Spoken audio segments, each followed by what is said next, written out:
Good morning to people who are on the West Coast. Good afternoon if you're on the East Coast or somewhere in between. Welcome to our webinar. I'm Susan Metz, Director of Marketing for LTech. And in this webinar, we're going to be talking about realizing the cost savings and improved recovery and provisioning agility by moving your disaster recovery environment to Amazon Web Services. And this webinar is being recorded, so if you miss a piece of it, you can always revisit it again. We'll have it posted on our site this afternoon. Before I pass it over to our presenters, I just want to talk a little bit about the GoToWebinar control panel. You are muted. You're in listen-only mode right now. You do have two audio options. You can use the speakers in your computer by selecting this button, or if you select Use Telephone, you'll be provided with a telephone number and access ID, and you can listen through your telephone. We are going to have time at the end of the webinar to address your questions, so you can post them in the questions panel. You can ask questions throughout the webinar, but we do have time at the end for taking your questions. If you want to zoom in on the screen, you can click this button here. And if you just want to hide this whole panel, you can click on the double-headed arrow right here. So now I'm going to pass it over to Russ Young, our Executive Vice President, to get this started. Take it away, Russ. Hey, thanks, Susan. And thanks everyone again for joining. My main role today is to be the game show host here and get out of your way so you can listen to Eric Klautzko, who's the smart guy at LTech. I think that's why you're all here. But just quickly, I'm the Executive Vice President and help run the cloud practice at LTech. LTech's been around about a dozen years. Just under 4 years, we've been an Amazon Web Services partner, mainly as a solutions provider. And have for the past, I guess it's been 4 or 5 months now, as a reseller for Amazon as well. LTech does 3 main services to AWS and to our customers. The first one is managed services. So a lot of folks we find moving to Amazon and to the cloud in general would also like to offload their managed services for infrastructure and for applications, and even on the software layer, we can provide custom services and support there. As I mentioned earlier, we're also a reseller. A lot of folks like the, a negative way to say it is one throat to choke, but also, one phone call to, take care of all the different things you would need to in Amazon.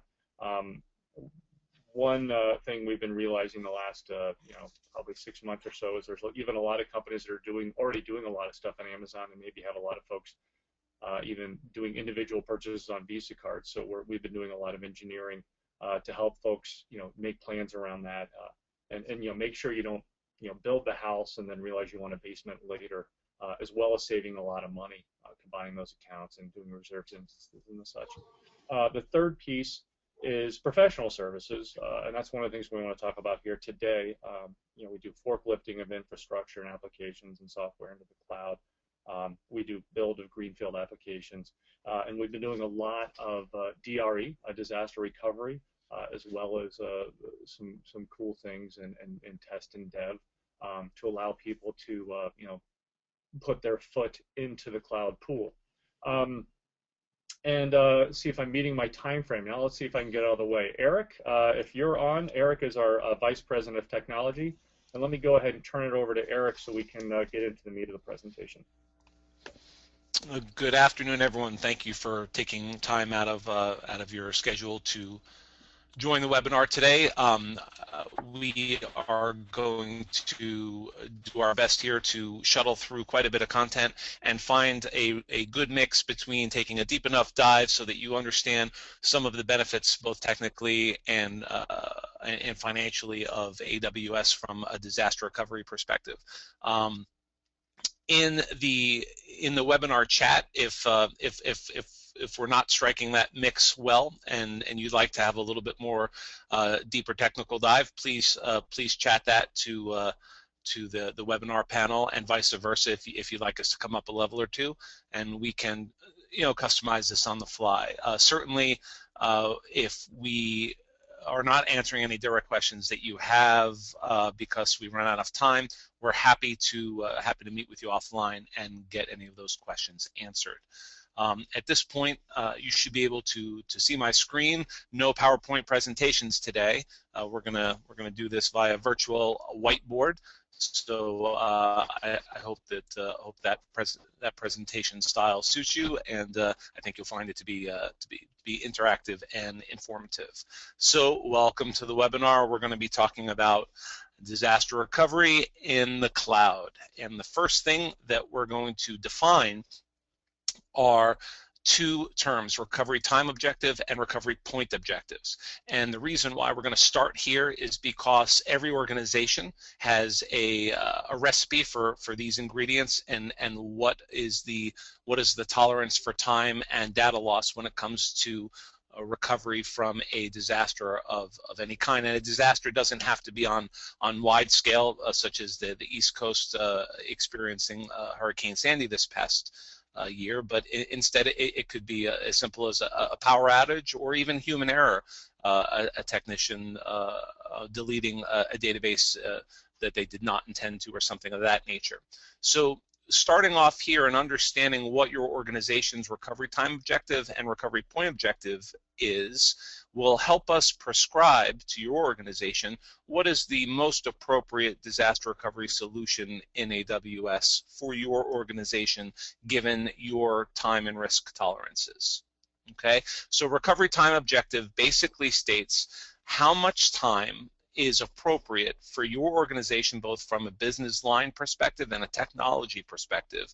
What is the expectation for after a disaster event for your organization production systems to be back online? So if the event happens at noon, if you have a 2-hour recovery time objective, then you're stating you want to be back online in 2 hours, and that's not necessarily online in production, obviously, but in a DR scenario that would be spun up and available to either your employees or users or whoever the consumers of your systems are. The recovery point objective is how much data loss is acceptable for your organization given a disaster event. So specifically, a lot of organizations back up to digital tape, and they do maybe weekly backups and incremental backups every night, perhaps, is a common scenario. And in a scenario where you have incremental nightly backups, if it's 11 a.m. and you have a disaster event and your organization's been online and working, creating transactions or work product for the first 2 hours of the day, those 2 hours would be lost in a nightly incremental backup solution to tape. And that is what recovery point objective is when we talk about how much data are you willing to do without when you recover to a disaster recovery environment. Okay, every organization has their own requirements, and AWS can support a similar model to tape backup, where you have nightly incrementals or nightly fulls, all the way to fully redundant transactional replication, where there's zero data loss. So before we dive into some of the solution models that are possible with AWS for disaster recovery, let's talk about for a moment traditional DR environments, which I'm suspecting will be somewhat familiar to this audience. When you look at spinning up a disaster recovery environment, one of the things that you always want to take into consideration is that, much like if something were to ever happen to the President of the United States, the Vice President is then matriculated into that role and has all those powers and responsibilities. Well, the same holds true for disaster recovery environments. So your DR environment needs to be able to be as secure as your production environment, it needs to be able to scale to handle the volume of users and transactions that your production environment does as well. And all of the things that go along with production, from the power and cooling of the data center to the ability to replace disks in a drive array, all of the networking accoutrement of firewalls, routers, switches, and so forth need to be present, and it needs to be able to take over the full roles and responsibilities of a production environment. This is an expensive proposition when it comes to a rack metal environment and going to an auxiliary or a secondary data center and mirroring a production environment. It's a large capital investment, and it's a large maintenance and upkeep investment. So what is AWS and in relationship to disaster recovery? Well, it is not only a secondary, but it's a multiple by a factor of 8 different regions data center possibilities for your organization. And on the screen now, you see the 8 regions for AWS that are currently available. And this would allow you not only to, let's say if you're on the East Coast, put a disaster recovery as a best practice, as a disaster recovery environment on the West Coast, but it would also allow you to put a DR environment in other physical locations around the globe that would reduce the latency if you're a global organization. Realize that the audience on this webinar might not have a global presence, but if you do, wanted to bring that forward. Implicitly in this multi-region, multi-availability zone architecture. An availability zone, by the way, there are multiple availability zones in every region, and it's a siloed compartmentalization of computing within each region that gives you fault tolerance. So the multi-region, multi-availability zone architecture within the AWS infrastructure allows your organization not only to have a global presence, but it gives you that siloed redundancy either on the continental U.S. or across the globe. We're about to dive in to some of the some real use cases, which is I think why many of you are attending. But before we do, one last set of definitions, and we'll be off to the races. So at the top of my screen, you see these 8 colored icons here. Just want to quickly breeze through some of these 8 colored icons because we're going to be referring to some of these in the next part of the webinar, and I think it would be useful to take a moment now to level set on what they are. So starting on the left, we have EC2, and EC2 stands for Elastic Cloud Computing, and these are your virtual instances. So when you think of AWS EC2, think of virtualized servers or computing power. Okay, when you look at S3, this is your storage, and there's multiple mechanisms of storage in Amazon. So keep in mind that for the purposes of this webinar, we are simplifying so we don't try to boil the ocean all in 1 hour. The infrastructure is very feature rich and full at AWS. So we're trying to minimize the scope of what is possible, just to give you a practical and pragmatic example of what you can do in DR. CW is CloudWatch monitoring. This is your monitoring and notification of your systems. This tells you if your disks are getting too full, or if your memory or on a particular EC2 instance is running at a higher than whatever you define as a threshold, something of that nature. ELB stands for Elastic Load Balancers. These marry up to your traditional load balancers, which allow you to horizontally scale a solution by adding other instances into the cluster so that you can handle more user load, more transactions. Elastic Block Storage, another form of storage from an AWS perspective, although it differs from S3 in that S3 maybe you could think of sort of as detached storage, whereas Elastic Block Storage you might think of as additional drives that are mounted onto a specific instance. RDS, Relational Database Services, think of this as Microsoft SQL Server, MySQL, Oracle in a box that right off the shelf from AWS, comes with built-in backup and redundancy, and allows you to very quickly provision database instances for your applications to persist information on. R53 stands for Route 53, and this is the virtualized DNS service that's offered by AWS. And lastly, Elastic IP addresses, and this is the ability to map a fixed IP to an EC2 instance. Okay, so with I'm going to leave that up for the duration, and I'll just turn it down a little bit so you can focus on the next piece, and we'll get off to the races here. When you look at possibilities for harnessing AWS as a disaster recovery environment, one of the things that you want to consider, in addition to what we talked about in the beginning, is how much time does your organization consider an appropriate tolerance for being offline given a disaster event, and how much data loss, but certainly cost. And there's generally a sliding scale between some of the different DR models that are available in AWS.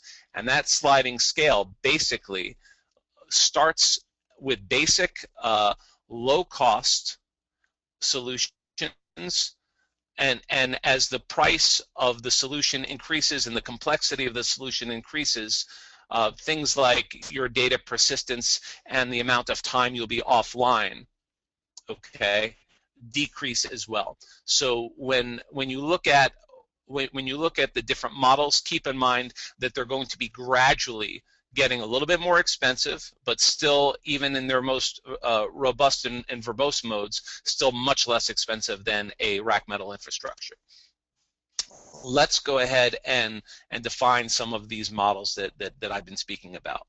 The first we're going to call backup and restore. And backup and restore is going to be familiar to customers that have traditional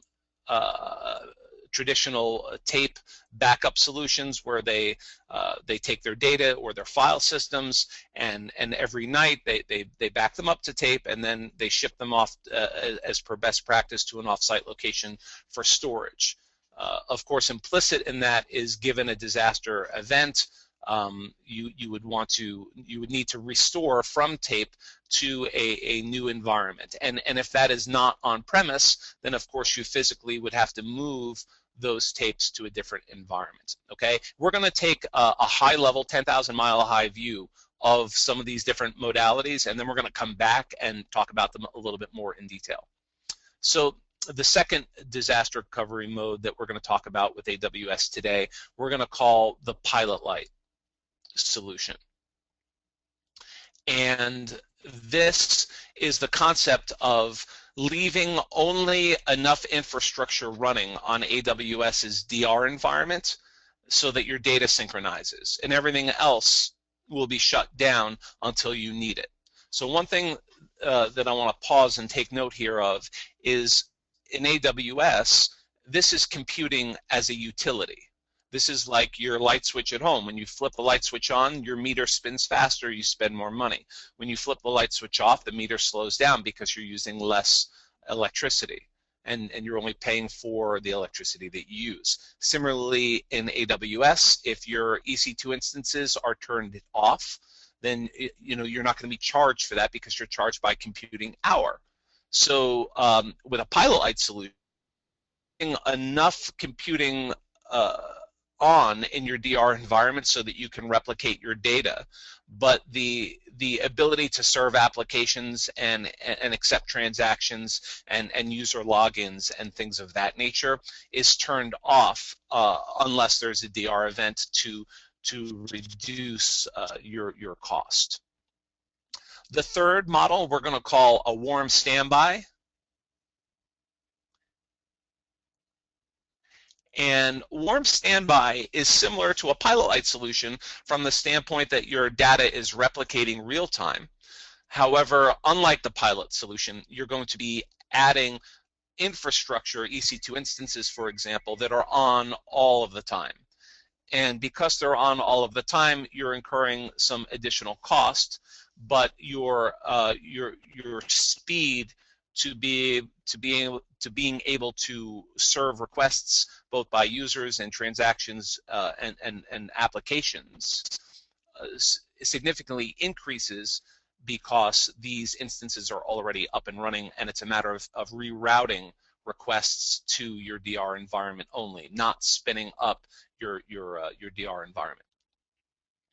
The last model that we're going to talk about today is we're going to call multi-site or active-active.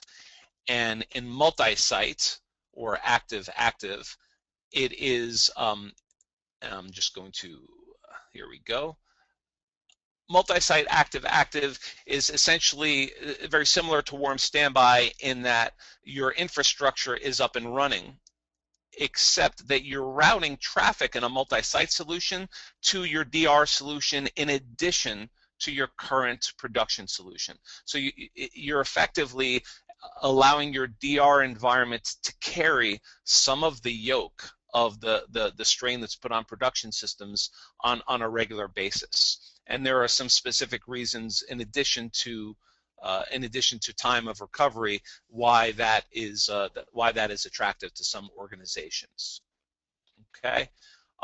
Let me pause for a moment and check in with Russ and Susan.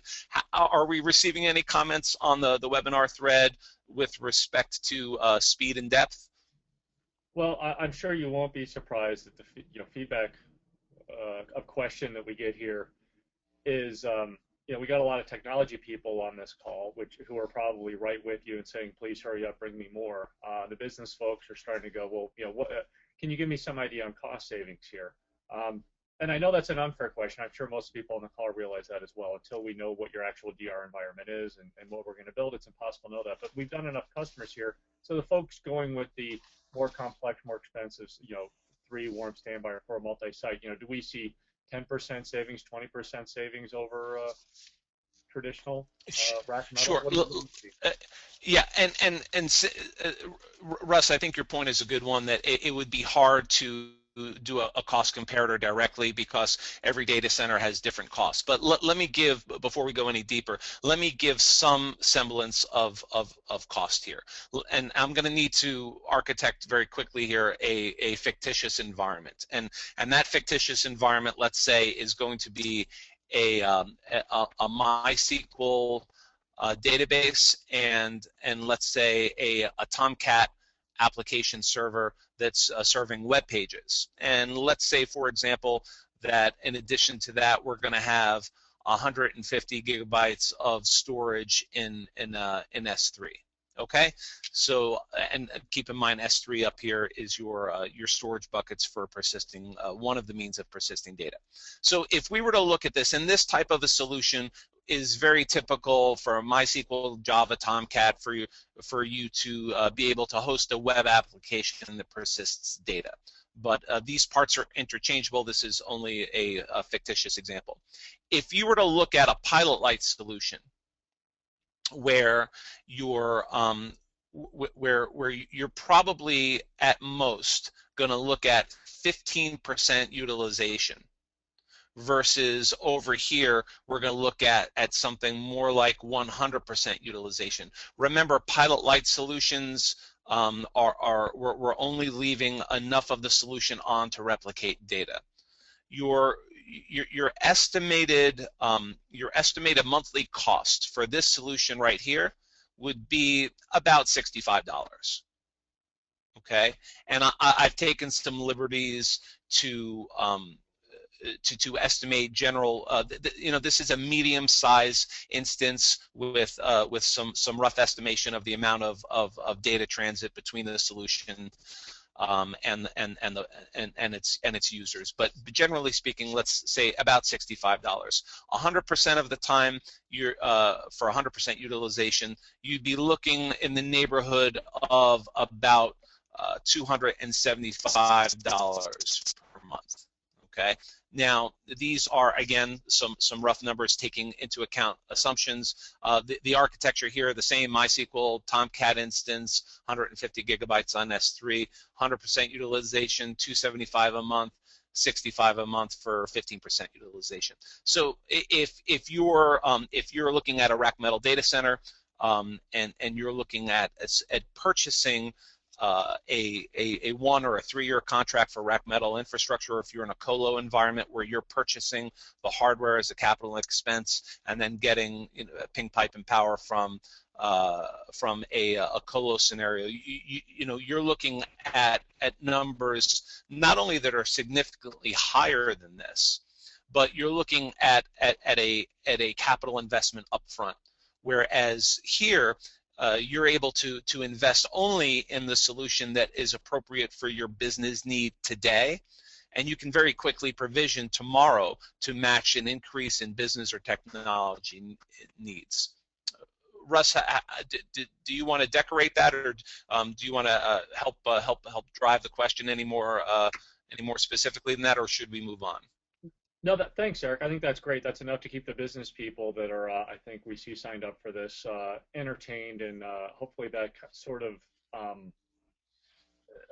knowledge that it's not just an incremental savings, it's somewhat groundbreaking savings is enough to keep them entertained. And now we can go back to the technology for the technology folks. Okay, great. So let's, since we've already established one example, let's use that example throughout. Where let's say that we have a New York City data center where an office has a rack metal server in a server closet in their office, and here you have AWS, and let's say that there is one database, one server in on-prem in office. Basically, what the backup and restore model is, typically the New York City office probably has an IT personnel responsible for backing up to tape and then keeping track of both full backups and incremental backups, and then shipping those tapes off-site for as a best practice in the event that something happens to the building, the sprinklers go off and destroy some of the infrastructure. In the backup and restore model in AWS, your database backups and file system backups both are going to go to S3, okay, up in the cloud, and now they're available in the cloud. And the first point that I want to make is, unlike tape, when you look to restoring to a different physical location, you have to once again get that tape to that location, in addition to purchase upfront the hardware required to run the infrastructure in that new location. In S3, since it's in the cloud, that data is already available globally. Okay, so you can pull that information down globally, or even better, from S3, you can leave it in AWS and spin up your EC2 instance here and your RDS instance here. RDS, again, being your relational database server. You can take your backups and restore them here, and you can be off to the races in AWS for your DR environment, and that's your backup and restore. Now, even better than that, to reduce the amount of time required to get back online, the RDS instance and EC2 instance can be provisioned in advance. If you're like most organizations, your application code is, while it certainly changes, it's probably not changing every night like your data is. So let's say you're an organization where every quarter you're releasing a new version of a web application that your customers or employees use. Well, then, every quarter you can update and refresh the EC2 instance with that new version. Now you can be on version 2 of that application instance. But other than that, the EC2 instance can be left off. And by the EC2 instance being left off, you're no longer paying for it, because it's like that light switch. This is computing as a utility where you're only paying for what you use. Okay, so that's a little bit more in depth on backup and restore. Keep in mind our sliding scale here, and this is your lowest cost solution and your highest time solution in order to get to promote your DR environment over to production.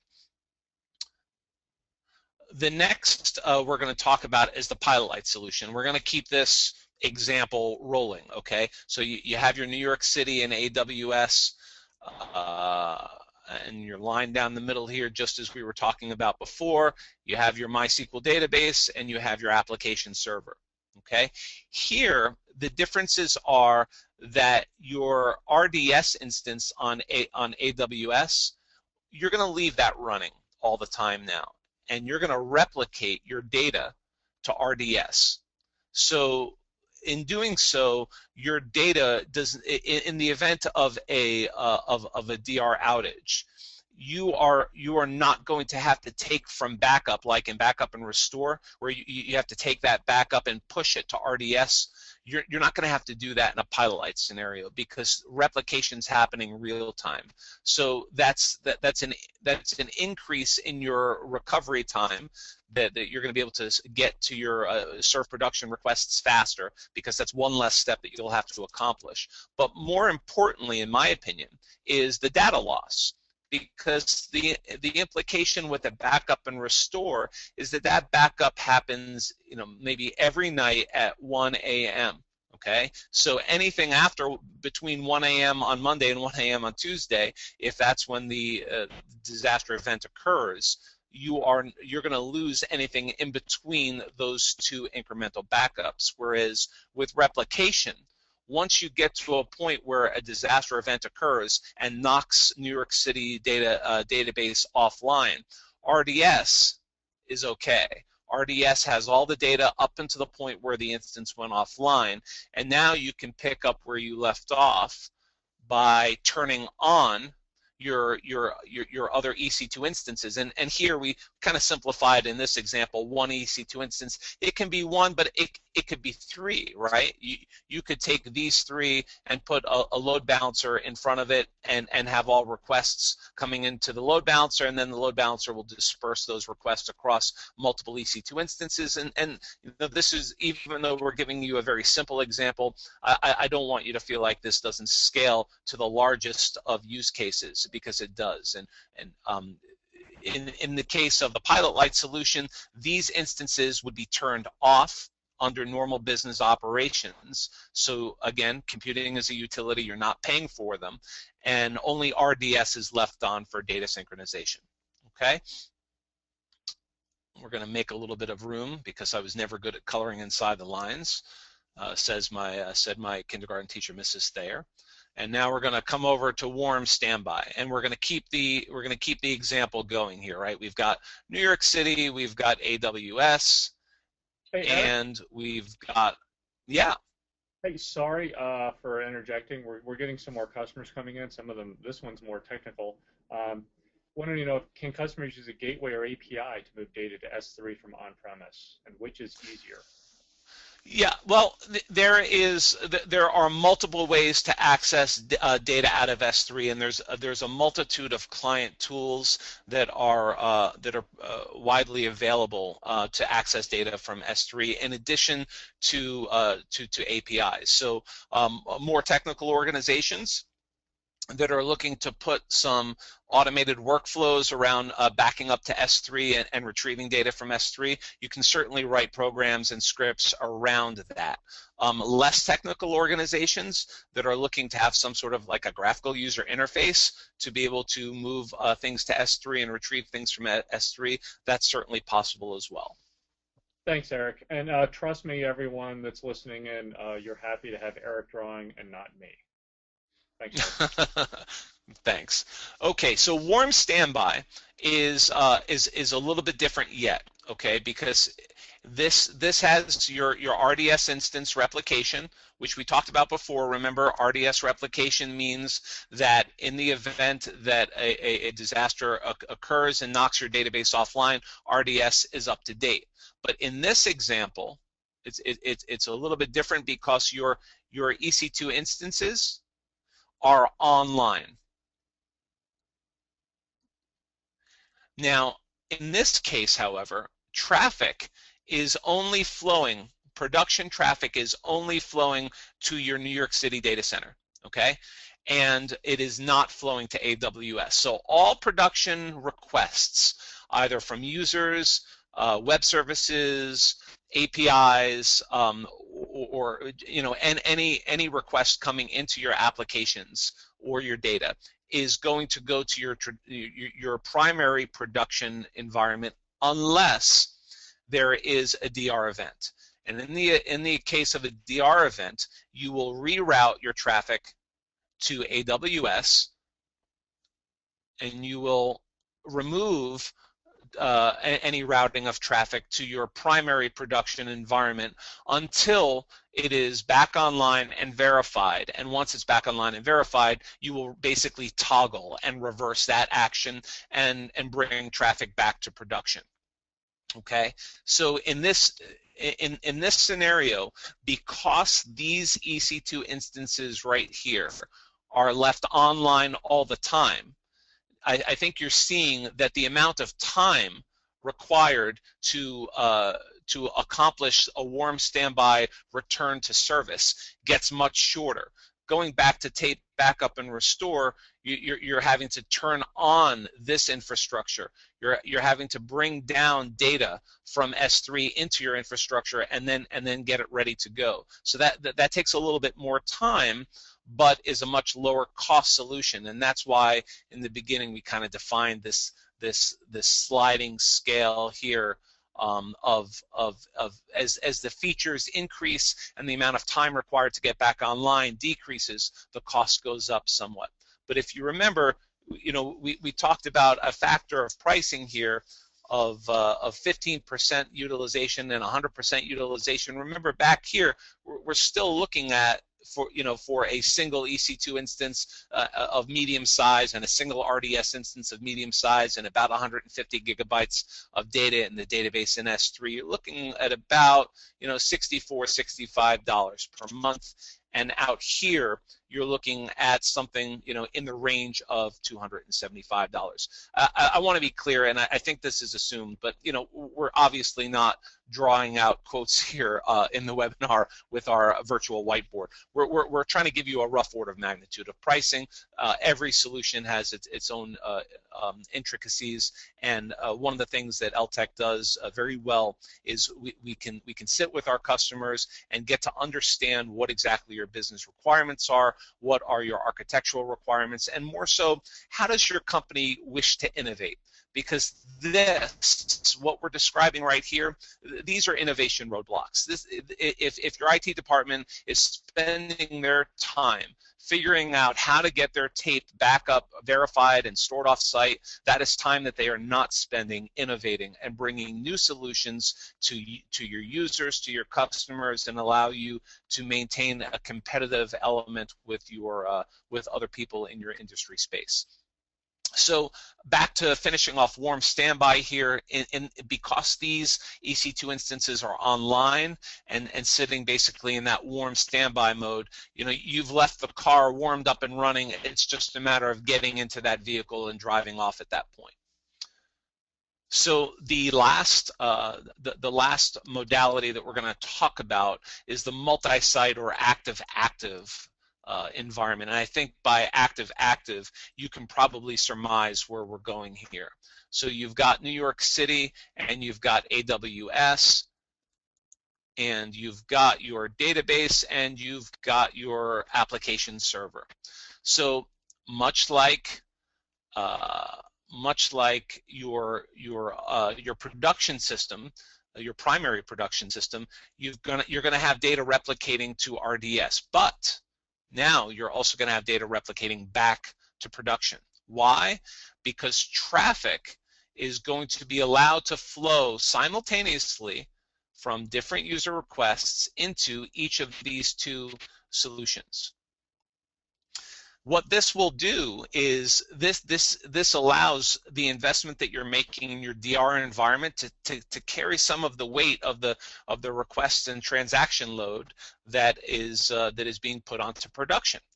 And because everything is replicated in real time, if you have a disaster event that brings New York City database offline, you can trim the connection to your New York City primary data center, and you can allow only traffic to AWS, and you're going to stand on one leg until production comes back online.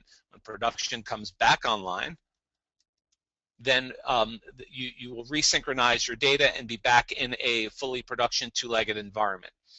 So one of the things that's interesting about this solution that I want to bring forward is when going back to the regional map here, if you are an organization that is multi-site, if you have an office in New York City, but you also have an office, let's say in South America, if you put your DR environment on AWS in South America and you use active-active, okay, and this is New York is your primary production, because your DR environment is handling production load, you would have less latency than having your Brazilian employees continually hitting New York for for data and for requests.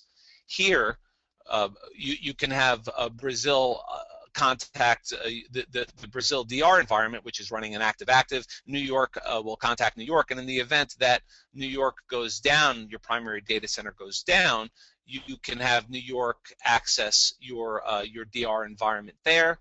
And you can also do a hybrid solution where perhaps you have another DR environment that is running as a pilot light solution on the West Coast. So there's more than one.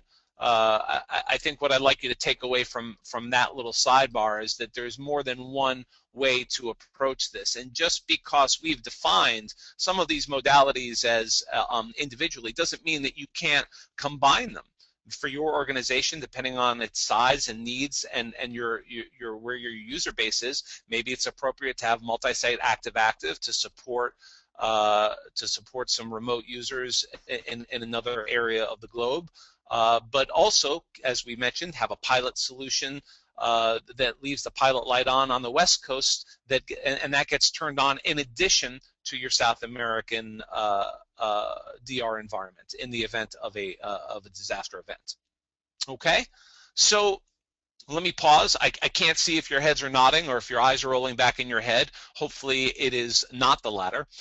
Let's pause for a moment and let's get some questions from the folks that are attending the webinar.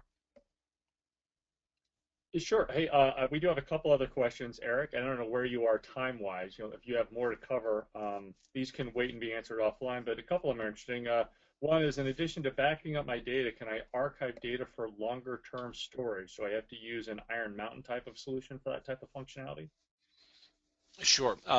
Okay, it's a great question. I'm going to go ahead and, well, you know what I'm going to do? I'm going to turn this off and turn this on so I can do a little bit more drawing here. The question is, can you use? Do you have to use an Iron Mountain solution for archiving? Is that correct, Russ? Yeah, exactly. Okay. So while you're certainly welcome if you're an Iron Mountain customer to use Iron Mountain to for your backups or archives, by no means do you have to. So AWS offers an archive solution called Glacier. And to give you a little bit of a comparison between S3, right, that's your storage, simple storage service, and Glacier, let me give you a couple of key differences here. Glacier runs about, and this is roughly, about 8.5 cents per gigabyte per month for storage. Glacier runs about 1 cent per gigabyte per month for storage. Okay, the primary difference other than price is the speed. So S3, when you put data into S3 for backups or for storage, or even to serve content to EC2 instances, it is immediate. Okay, very fast. Here you're looking at a delay, and it's really intended not to be online storage, but nearline or offline storage for archiving. And you might expect something in the neighborhood of a 2-hour delay to after requesting a data retrieval from Glacier. But if for the person who asked that, if you're coming from Iron Mountain, then you know that that if you're requesting a box to be shipped back from you from Iron Mountain, 2 hours is looking pretty good. Okay, so I hope I answered that question. Any others?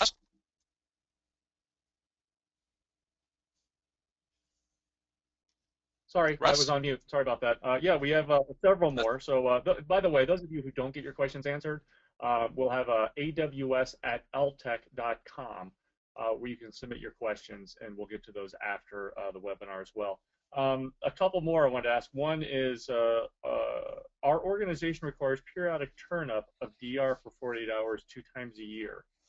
Plus, we use DR during large-scale upgrades to our production environment. Can we still use backup, restore, or pilot mode model given those requirements? Yeah. Oh, okay. So sure. So I mean, the question is basically saying that at times this organization wants to use their DR environments as a forced push to DR, so that if I'm understanding the question correctly, a forced push to DR so that DR can handle their production load, and that the maintenance can be performed on their production environments. And whether or not that is a case that can be supported with either the backup and restore model or pilot light model. The answer is yes. From a backup and restore model perspective, what you would do is you would plan for this changeover event to happen.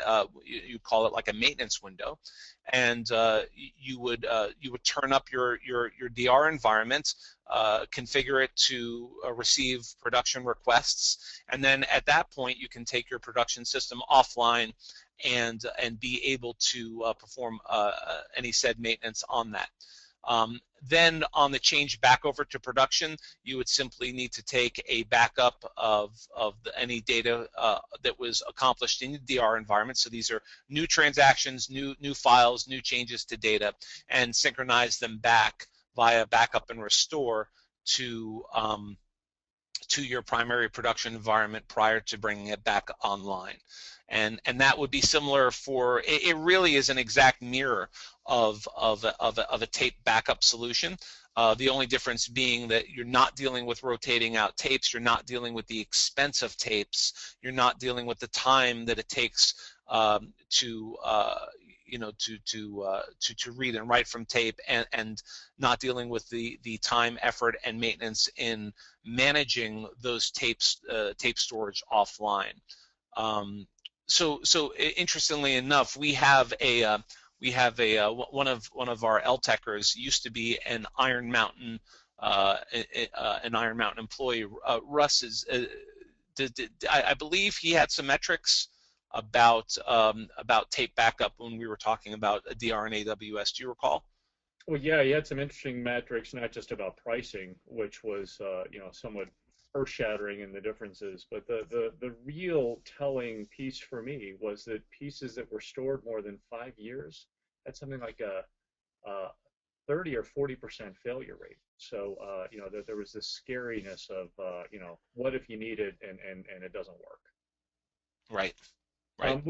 We actually have another interesting question, Eric, and this one's a little bit of an old school curveball. And my guess is it's going to need additional questions from us for us to answer it. But the question is, are any of these services available for mainframe applications? That's an interesting question. Well, there is not a mainframe instance type. That could be a whole nother webinar. So it could be another webinar indeed. But let's take a quick shot at it. Let's see here, and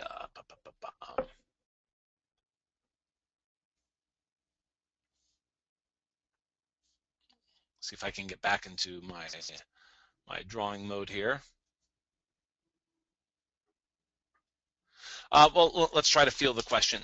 So there is no IBM mainframe equivalent in AWS directly. So if you're coming from running software applications that connect to like Kix for transactional processing, or DB2 as a persistence layer on a mainframe, then something like that, there's not a direct one-for-one.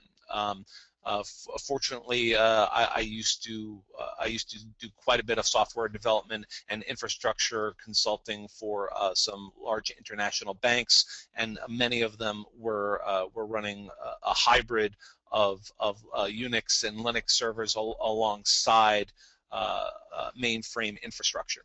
However, if you're in a mainframe environment and your data can be synchronized via some other mechanism, such as software synchronization into the cloud, it would be possible. You wouldn't be able to have a one-to-one like a DB2 to DB2, but you could have like a DB2 to Oracle or a DB2 to another database flavor that wouldn't be synchronized natively, but could be synchronized via a software mechanism.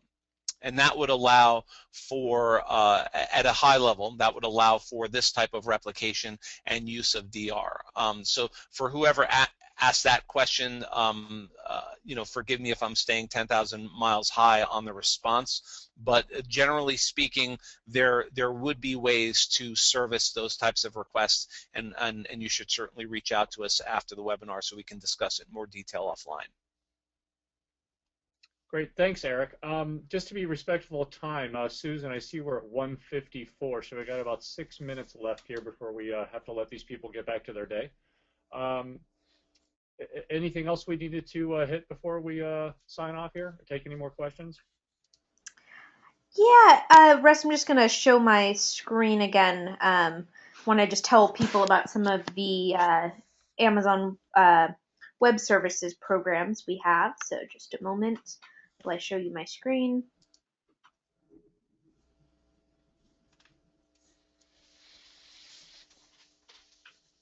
And Russ, if you just wanted to tell people about a few of our services here, that would be great. Sure, and these are easy ways to get started. Those of you that want to know more, you can look at our website. And the first one is our cloud assessment package.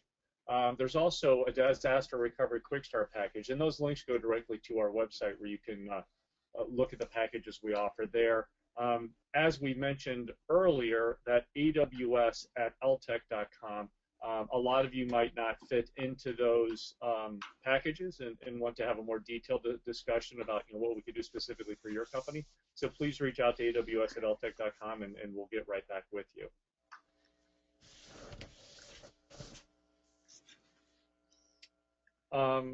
We've got 1:55 here. Eric, we have folks. We have 4 minutes left. We're having some other questions come in. If you'd like to handle those for the last few minutes. Sure. One question is, how many users does LTech currently support on AWS?